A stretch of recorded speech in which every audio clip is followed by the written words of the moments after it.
We do have a caller on the line, Deborah from Oregon, who is a healthcare provider and wants to discuss with you how much the healthcare response has changed towards HIV. So let's talk with Deborah in Oregon. Deborah, welcome to the show. Thank you. I'm glad to be here. I have to say, first off, totally off topic, but I don't know what to call it, Cynthia, but your headdress is just amazing. Thank you.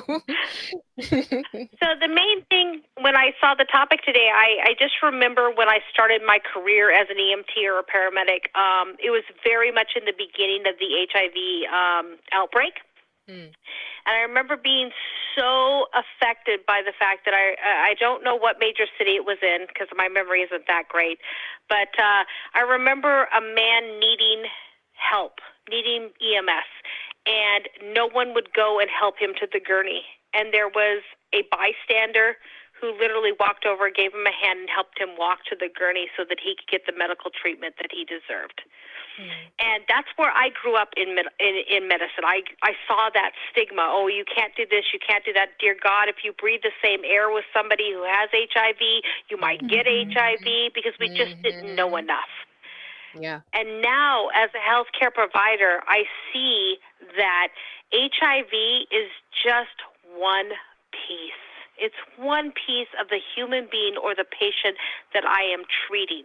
Yes, I have to take some precautions, but I need to treat the whole patient, the whole person, not just his HIV. And I think that's the biggest thing that we have seen change, is that we've now acknowledged that there is more to a person than just their disease process.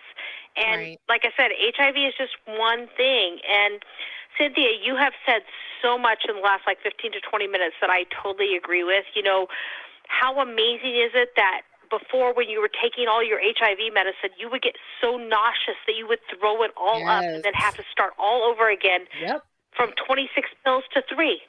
You know, that is amazing to me.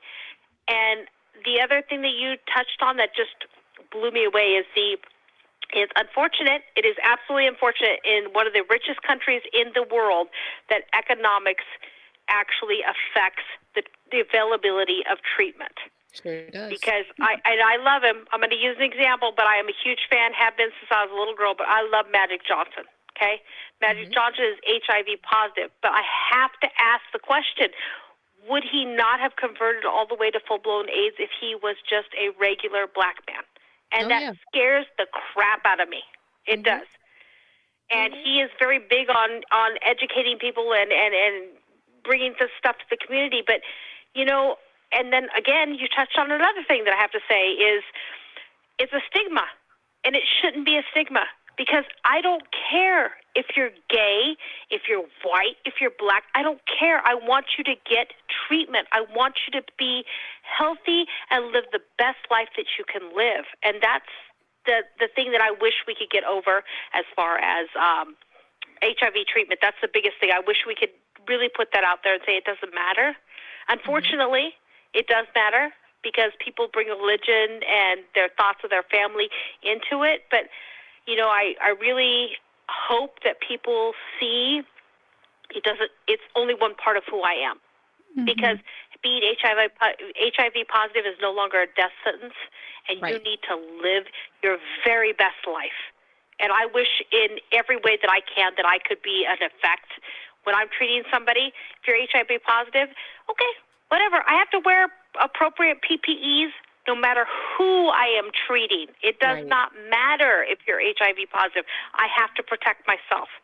And I just feel like there's such a stigma, too. I wish that other people would jump on board and say, hey, you know what, that's a person. That is just a person, and it's just part of their medical history. Right. Well, it sounds like you're doing a big, you're doing your part there, Deborah. I love that. It's awesome. Thank you for calling in and sharing that. I try really hard. Okay, thank you very much. Shows. Thank you.